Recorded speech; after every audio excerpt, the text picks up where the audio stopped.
Thank you, Mr. Chairman. It's nice to have a reunion with some of my former colleagues, and I also want to recognize the leadership of Chairman Murray. Well, I've heard some real notes of agreement, including the obvious that the American people are sick and tired. They're exhausted of our governing from manufactured crisis to manufactured crisis. And we know that their faith in us has been badly eroded. But one thing that we have heard echoed around this table today, and I'm heartened by that, is that we need to pass a budget that grows our economy. So it's time to do just that. It's time for both parties to work together to find the common ground and move a responsible budget forward that invests in economic growth. As we begin this budget conference, I think it's important that we acknowledge what has been done so far.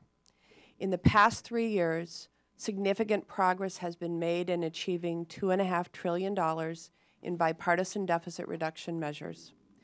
This is more than halfway to a $4 trillion target that was laid out by bipartisan fiscal commissions like the Simpson-Bowles Commission.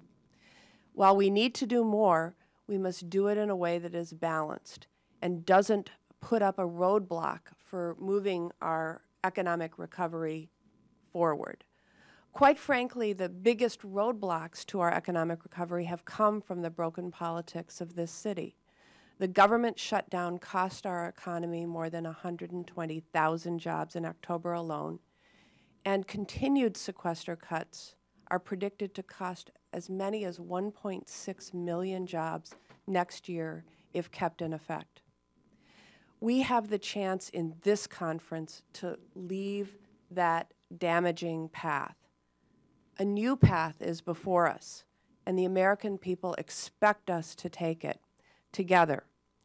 The middle-class families and small businesses that are working so hard to move our economic recovery forward deserve to have both parties in Washington working across party lines to pass a bipartisan budget that creates jobs and grows our economy. And in order to do this, we know we have to work together. The common refrain that we often hear in Washington is that Republicans won't yield on any revenues and Democrats won't yield on any changes to programs like Medicare and Medicaid. To be clear, the Senate Democratic budget includes revenues from cutting tax expenditures and closing tax loopholes. It also includes smart and targeted spending cuts, and it includes $275 billion in entitlement savings, achieved without cutting Medicare benefits that seniors have earned and rely upon.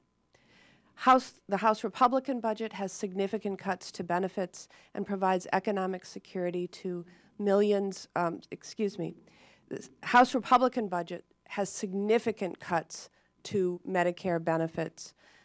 Those are the very benefits that provide economic security to millions of middle-class families.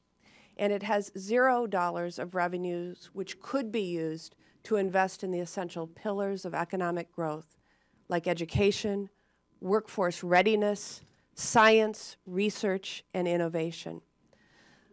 I believe that there are significant savings that can be achieved in our healthcare system without compromising the quality of care, and in fact, while improving the quality of care, and without slashing benefits that our seniors have worked so hard for and earned.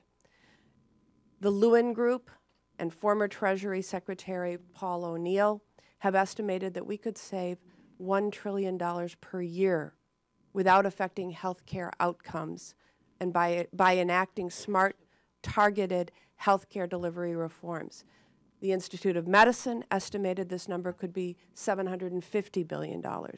No matter what the exact figure or proposal, these are impressive savings that would strengthen our nation's health care system without shifting costs and burdens to seniors and our states. In addition, these reforms have the added benefit of improving quality outcomes within the health care system.